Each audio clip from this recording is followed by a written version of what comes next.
ይህንን ቪዲዮ ከመስራቴ በፊት እኔ አስቤ የነበረው በልቤ እንግዲህ እንኳን ደስ አለን የሚል ቪዲዮ ነበረ ለመስራት ያሰብኩት። ያ ሳይሆን ቀርቷል። ምክንያቱም ትላንትና በተደረገው የጥሎ ማለፍ ጨዋታ ኢትዮጵያና ሞዛምቢክ አንድ ላይ ተጋጥሞ ነበረ። ከ17 ዓመት በታች ያለው ብሔራዊ ቡድናችን ከ17 ዓመት በታች ላለው የዓለም ዋንጫ ውድድር ለማለፍ ትላንትና ጨዋታ ነበረው ከሞዛምቢክ ጋር። ያንን ጨዋታ ግን በመደበኛው ሰዓት አንዳቻ ወተን ከዛ በኋላ በፍጹም ቅጣት ምት የኢትዮጵያ ብሔራዊ ቡድን በፍጹም ቅጣት ምት ወይም ደግሞ በመለያ ምት ተሸንፎ እንግዲህ ወደ ቀጣዩ ዙር ማለፍ ሳይችል ቀርቷል ማለት ነው። ስለዚህ ያው ኢትዮጵያ we were just one penalty away from the under 17 World Cup ከ17 ዓመት በታች ባለ የዓለም ዋንጫ ለመሳተፍ አንድ ፍጹም ቅጣት ምት ብቻ ነበር ይቀራል። ነገር ግን ያው ሳይሆን ቀርቷል። ስለዚህ ለማንኛውም የካፍ ሪፖርት ምን ይመስላል? ምናልባት ስለ ጨዋታ የተወሰነ መረጃ ማወቅ ከፈለጋችሁ ከካፍ ሪፖርት እሱን ትርጉም አቀርብላችኋለሁኝ ማለት ነው። ስለዚህ ያው ሞዛምቢክ ኢትዮጵያን በፍጹም ቅጣት ምት በማሸነፍ ትላንትና በተደረገው ጨዋታ ከ17 ዓመት በታች በሚደረገው የቀጣዩ የዓለም ዋንጫ ማለፏን አረጋግጣለች። ስለዚህ ሞዛምቢክ ኢትዮጵያን በፍጹም ቅጣት ምት 5-4 በማሸነፍ ነው እንግዲህ ወደ ቀጣዩ ዙር ወይም ደግሞ ወደ ዓለም ዋንጫ ማለፏን ያረጋገጠችው። ይህ የዓለም ዋንጫ ይህ ጨዋታ በሞሮኮ ነው የሚካሄደው። ለማንኛውም ጨዋታው አንዳቻ ነው የተጠናቀቀው ብያቸዋለሁ በኖርማል ታይም። ከዛ በኋላ ኢትዮጵያ የሚያበሳጨው ደግሞ ለእኛ ለኢትዮጵያውያኖች እኛ 1-0 ስንመራ ነበረ። ከዛ ያው ሞዛምቢኮች ደንግጠው ነበር ነው የሚለው ይሄ የካፕ ዘገባ። ከዛ ግን ድንጋጤያቸውን ተቆጣጥረው ወደ ሹት አውት ወይም ደግሞ ወደ መለያ የምትሄደው ያው የሀገራችን ኢትዮጵያን ከ17 ዓመት በታች ያለውን ብሔራዊ ቡድን ማሸነፋቸውን ነው የሚገልጸው። ስለዚህ በዚህ መሰረት ሞዛምቢኮች በዓለም አቀፍ መድረክ ላይ ቡድናቸውን ይዘው ኢትዮጵያን ወክለው የሚሳተፉ ይሆናል ማለት ነው። ስለዚህ ሀገራችን ኢትዮጵያ ተሳተፈ። ምክንያቱም ትልቆቹ እኔ ህፃነቴ ብቻ ሀገራችን ኢትዮጵያ በዓለም ዋንጫ ተሳትፋ አታውቅም። ስለዚህ ሀገራችን ኢትዮጵያ በዓለም ዋንጫ ለመሳተፍ የነበራት እድል ይሄ ነበር። ደግሞ አንድ ጨዋታ ነበረች የቀረችው። እቺን ጨዋታ ቢያልፉ ኖሮ ያው ኢትዮጵያን ቢያንስ ከ17 ዓመት በታች ቢሆንም በዓለም ዋንጫ እንመለከታት ነበር። በእግር ኳሱ ህዝቡ ካለው የእግር ኳስ ፍቅር ወይም ህዝቡ አልበል እኛ ካለን የእግር ኳስ ፍቅር አንጻር ደስ የማይል ነገር ነው። ለማንኛውም ኢትዮጵያ በአሚር ሚስባ ስሙን በትክክል ያልኩት ይመስለኛል የሀገራችን ተጫዋች ነው። በመጀመሪያው አጋማሽ የመጀመሪያውን ጎል አግብታ 1-0 ስትመራ ነበር የሀገራችን ኢትዮጵያ። ከዛ በኋላ ያው ያቻነቱን ጎል ዲየጎ ፔሌምብ ስሙ እንደዛ የሚባል ይመስለኛል። ለማንኛውም ጨዋታውን ወደ ፍጹም ቅጣት ምት ደግሞ ወደ መለያ ምት የወሰደው የሞዛምቢኩ ተጫዋች እሱ ነው። ያቻነቱን ጎል እኛ ላይ አስቆጥሮ ከዛ በኋላ ጨዋታው አንዳቻ ሆነ። ስለዚህ ግዴታ ወደ መለያ ምት ሄድን ማለት ነው። ስለዚህ ይህ ጨዋታ ኢትዮጵያ በመለያ ምት 5-4 መሸነፏ ምን ማለት ነው? ሞዛምቢክ 8ቱን ከ17 ዓመት በታች ያሉትን የአፍኮን ኳርተር ፋይናሊስት ወይም ደግሞ የሩብ ፍጻሜ ተፋላሚዎች ጋር መቀላቀሏን ነው የሚገልጸው። ስለዚህ በፊፋ ከ20 ዓመት ከ17 ዓመት እንደሚቀባጠረው ከፊፋ ከ17 ዓመት በታች የዓለም ዋንጫ ውድድር ላይ አፍሪካን ሊወክሉ ከሚችሉ ሀገራት መካከል አንዷ ነች። ኦኬ ሶ ዳትስ ገና አላለቀም ማለት ነው። ስለዚህ ኳርተር ፋይናሊስት ነች ማለት ነው። ሶ ሜይ ቢ ከዚህ በኋላ ተጨማሪ ጨዋታዎች ሊኖሩ ይችላሉ። ግን መረረም አይ ዶንት ቲንክ ዊ ኬር፣ ምክንያቱም ሀገራችን ኢትዮጵያ ስለሌለች ማለት ነው። ስለዚህ አፍሪካ 10 ሀገራት በዚህ ጨዋታ ላይ 10 ሀገራትን ትወክላለች። ስለዚህ ከ10ሩ ሀገራት 8ቱ የኳርተር ፋይናሉን ኦልሬዲ ወይም ደግሞ የሩብ ፍጻሜውን ኦልሬዲ ተቀላቅለዋል ነው የሚለው የካፍ ዘገባ። ስለዚህ እነዚህ 8ቱ ኳሊፋይ ማድረጋቸው ተረጋግጧል።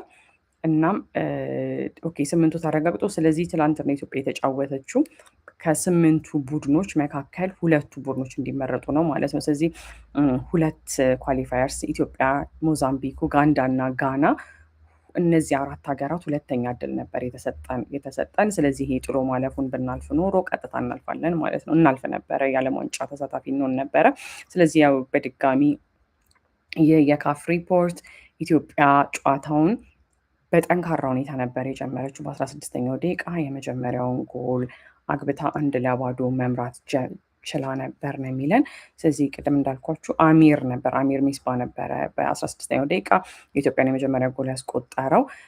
አሚር ሚስባ በ16ኛው ደቂቃ ላይ ኳስን ከመረብ አገናኝቶ የእሱ ቡድን 1-0 መምራት ጀመረ።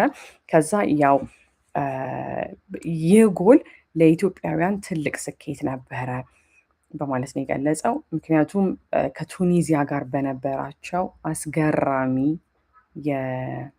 አስገራሚ ጨዋታ በኋላ ይሄ 1-0 መምራታችን ጥሩ እንደነበር ነው እየዘገበ ያለው። ቱኒዚያን በባከነ ደቂቃ ነበር ያሸነፍነው። አይደና ነው ዛት አላቅም ነበር። ይሄ ሪፖርት እንደዛ ነው የሚነግረን። ስለዚህ ቱኒዚያን ባለቀ ሰዓት 1-0 ወይም በባከነ ሰዓት 1-0 አሸንፈን ነው ወደዚህ መድረስ የቻልነው። ስለዚህ to finish level on points with Egypt in Group A። ስለዚህ በምድብ አንድ ሲሆን በምድቡ ጨዋታ ከግብፅ ጋር እኩል ነጥብ ተስተካክለን ነበረ። ወደ ኳርተር ፋይናል ወይም ደግሞ ወደ ሩብ ፍጻሜው ያልደረስንበት ብቸኛ ምክንያት በጎል ልዩነት ነው። ይህ ብሔራዊ ቡድን በጣም ነው ደስ የሚለው።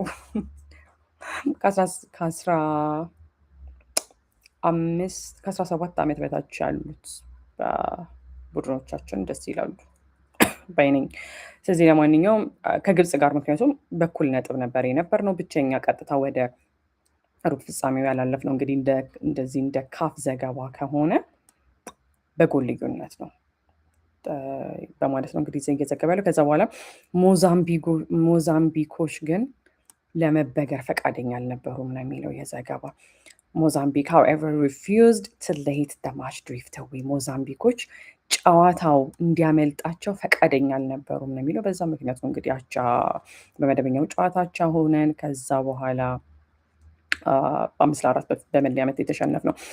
በሁለተኛው አጋማሽ ላይ ሞዛምቢኮች የተሻለ ጨዋታ ነው የተጫወቱት። በ56ኛው ደቂቃ ላይ በሁለተኛው አጋማሽ ያው ያቻነቱን ጎል ፔሌም አስቆጠረላቸው። ስለዚህ ጨዋታው አንዳቻ ሆነ። ሁለቱም ቡድኖች ኢትዮጵያም ሞዛምቢክም የማሸነፊያውን ጎል ለማግባት ሲታገሉ ነበረ። ነገር ግን ሁለቱም ቡድኖች በመደበኛው ሰዓት ጎል ማስቆጠር አልቻሉም በማለት ነው ዘገባው የሚነግረን። ከዛ ሲቀጥል ያው ይህ ያቻነት ውጤት ወይም እኩል መሆናቸው ወደ መለያ ምት አመራቸው። ሞዛምቢኮች በዚህ በመለያ ምት መረጋጋት አሳይተዋል፣ ትልቅ መረጋጋት አሳይተዋል ብሏል። ስለዚህ ምናልባትም ይሄ አልፏል። ቡድኑ እንግዲህ ከግብፅ ጋር እኩል ነጥብ ከነበረው ቀጥታ ማለፍ ይችል ከነበረ ምናልባት ለቀጣይ ጨዋታችን እንደ ማስታወሻ ወይም ደግሞ እንደ ትምህርት ይዘ ነው ምናልባት ልጆቹ እንዳይደናገጡ ምንሰራበት እድልም ሊሆኑ ይችላል። ስለዚህ ኢትዮጵያ ያው በመለያ ምቱ አቤኔዘር አለማየሁ፣ አማኑኤል ጉታ፣ ቸርነት ኦያስ የአባቱን ስም ትክክል ካላልኩት ይቅርታ ጠይቃለሁ፣ ትንሳኤ መንግስቱ፣ እነዚህ 4 ከ17 ዓመት በታች ያሉ የብሔራዊ ቡድን ተጫዋቾቻችን ጎሉን አስቆጥረዋል። ነገር ግን ስለሽ እንየው እሱ 3ኛውን ፍጹም ቅጣት ምት ስቷል ማለት ነው። ስለዚህ ያው ገና ትንሽ ልጅ ነው በሚል እናልፈዋለን በበሳጭ። ከዛ ግን ወደ ሞዛምቢክ በምንሄድበት ጊዜ ያው ኢትዮጵያውያን 4 ተጫዋቾቻችን ጎሉን ሲያስቆጥሩ ስለሽ እንየው ደግሞ 3ኛውን የመለያ ምት ፍጹም ቅጣት ምቱን ሲስተው፣ ሞዛምቢኮች ግን 5ቱንም የመለያ ምቶች ወደ ጎል ቀይረዋል። ስለዚህ ፓስካል ዴሚ፣ ዣኪም ሙባይ፣ ፒሬዝ ቪየራ፣ ፍሎሬስ ናልዶ ማቲስ እና ቻሪፍ ካርሎስ እነሱ ሁሉንም የመለያ ምቶች ለሞዛምቢክ አስቆጥረው እንግዲህ ሀገራቸውን ወደ ከ17 ዓመት ዓለም ዋንጫ መላክ የቻሉ ናቸው። ሀገራችን ኢትዮጵያ ደግሞ ያው 5-4 በመሸነፍ አቀርታለች ማለት ነው። ስለዚህ ለኢትዮጵያ ይላል it was a painful end to a campaign that had shown courage and promise። ተስፋ የሰለሰ ለኢትዮጵያውያን ተስፋ የሰጠ ነገር ነበረ። ስለዚህ ይህን ውድድር በዚህ መሰናበታችን የሚያም ልብ የሚሰብር እንደሆነ ነው የሪፖርት እየገለጸ ያለው። ምክንያቱም ሲቀጥል ይህ የካፍ ዘገባ ቱኒዚያን ባለቀ ሰዓት ማሸነፋቸው የዓለም ዋንጫ ህልማቸውን ያቆየ ነበር። ነገር ግን በወሳኝ ሰዓት ላይ መለያ ምቱን መሳታቸው ምንድን ነው ሚለን ሚስድ ፔናልቲ ፕሩቭድ ኮስትሊ ዋጋ አስከፍሏቸዋል ነው የሚለው። ስለዚህ ያው ከቱኒዚያ ጋር በነገራችን ላይ እንግዲህ እንደዚህ ዘገባ ከሆነ የኢትዮጵያ ብሔራዊ ቡድን ቱኒዚያን ባለቀ ሰዓት ተስፋ ሳይቆርጥ 1-0 አሸንፎ ወደዚህ ወደ ኖክአውት ስቴጅ ወይም ደግሞ ወደ ጥሎ ማለፉ መድረሱ፣ ከዛ በኋላ ደግሞ ትናንትና በ16ኛው ደቂቃ ላይ የመጀመሪያውን ጎል አግብተን 1-0 መምራታችን፣ እነዚህን ሁሉ ነገሮች በደንብ አፕሪሺየት እያደረገ ደግሞ በደንብ እያሞገሰ ነው እንግዲህ የዘገባ ስለ ኢትዮጵያ ብሔራዊ ቡድን የሚያወራው። ስለዚህ ለሞዛምቢክ ደግሞ ድሉ ምንድን ነው? በሌላ ቦታ ስንሄድበት በግሩፕ ስቴጅ ወይም ደግሞ በምድብ የነበራቸውን ሀዘን ወደ ደስታ የቀየረ ነው በማለት ነው የገለጸው። ስለዚህ ምንድነው አራምባና ቆቦ ሆነ የሞዛምቢክ እና የኢትዮጵያ አሁን ያለበት ነገር አይደለ። ስለዚህ ሞዛምቢኮች የሩብ ፍጻሜው ላይ መድረስ አልቻሉም ነበር። ነገር ግን ፕሌይኦፍ ነገር ግን የጥሎ ማለፉ ውድድር ሌላ እድል ሰጥቷቸው ነበረ። ጫና ውስጥ የነበሩ ቢሆንም ያንን ጫና ተቋቁመው ያገኙትን አጋጣሚ ወይም ያገኙትን እድል ተጠቅመዋል ነው የሚለው። ስለዚህ ይህ ኳሊፊኬሽን ወይም ደግሞ ሞዛምቢኮች ወደ ዓለም ዋንጫ ከ17 ዓመት 20 ምንድን ለምረምለው ግን ከ20 ዓመት በታች ስላለ ነው አትፍረዱብኝ። ስለዚህ አላ ከ20 ዓመት በታች እሺ፣ ሌላ ቀን ጉግል አድርጌ እነግራችኋለሁ። ለማንኛውም ይሄ የሞዛምቢክ ማሸነፍ እንግዲህ አፍሪካን ከሚወክሉ ሀገራት መካከል አንድ አድርጓታል። ስለዚህ ሞዛምቢክ፣ ሞሮኮ፣ ካሜሮን፣ ሴኔጋል፣ ማሊ፣ ኮት ዲቯር፣ ግብፅ፣ ታንዛኒያ እና አልጄሪያ እነዚህ እስካሁን ድረስ 9 ቡድኖች አህጉራችንን አፍሪካን ይወክሏታል። ኡጋንዳ እና ጋና ደግሞ በሁለተኛ እንግዲህ ኡጋንዳ እና ጋና ይጫወቱና ከዛ በኋላ 10ኛው አህጉራችን አፍሪካን የሚወክለው ቡድን ይታወቃል ማለት ነው። ስለዚህ ሞዛምቢክ ስላሸነፈች ነው ዋናው ጥያቄ። አለማለፋችን ከተረጋገጠ ዋናው ጥያቄ ያው አፍሪካን ነው የምንደግፈው። በመጀመሪያ ከ20 ዓመት በታች ዓለም ዋንጫ፣ ከ17 ዓመት በታች የዓለም ዋንጫ ውድድር። ስለዚህ እዛ ላይ ሞዛምቢክ ስላሸነፈችን ሞዛምቢክን እንደግፋለን። ምክንያቱም ባይ ዲፎልት ዓለም ዋንጫ ሲኖር መጀመሪያ አፍሪካ ሀገራትን ነው የምንደግፈው። አትሊስት ዳትስ ዋት አይ ዱ። እንደዛ ነው የማደርገው እኔ አፍሪካ ሀገራትን እና ከዛ ሮናልዶን ማለት ነው። የአፍሪካ ሀገራትና ሮናልዶ አንድ ላይ ሲጫወቱ እንዴት ነው የሚሆነው? ሮናልዶን ነው የምደግፈው። ለማንኛውም አሁን 10 የአፍሪካ ሀገራት አሉ። አይ ቲንክ ከየአህጉሩ 10 ቡድኖች ናቸው የሚሳተፉት መሰለኝ። ስንት ጨዋታ ሊኖር ነው? በጣም ብዙ ጨዋታ ነው የሚኖረው ማለት ነው። ግን የሀገራችን ኢትዮጵያ ስለማትሳተፍ ከዛ ደግሞ ከ17 ዓመት በታች ስለሆነ፣ ምክንያቱም ኢትዮጵያ ሀገራችን አልፋ ቢሆን ኖሮ ይሄ ስክሪኑ ላይ የምትመለከቱት እንግዲህ ከ17 ዓመት በታች ያለው የኢትዮጵያ ብሔራዊ ቡድን አልፎ ቢሆን ኖሮ እንመለከተው ነበረ። ምናልባትም እስቲ እድሜ ስጠንና የምናየው ነገር ይሆናል። ግን ተበሳጭቻለሁ በጭሩ። ስለዚህ የጨዋታው አጭር ዝርዝር ምን ይመስላል? ኢትዮጵያ 1 ሞዛምቢክ 1 በመደበኛው ሰዓት ሞዛምቢክ በመለያ ምት 5-4 አሸነፈች። በመደበኛው ሰዓት ጎሉን ያስቆጠሩት ተጫዋቾች ለኢትዮጵያ አሚር ሚስባ፣ ለሞዛምቢክ ደግሞ አሚር ሚስባ በ16ኛው ደቂቃ ላይ፣ ለሞዛምቢክ ደግሞ በ56ኛው ደቂቃ ላይ ዲየጎ ፔሌም እሱ ነው።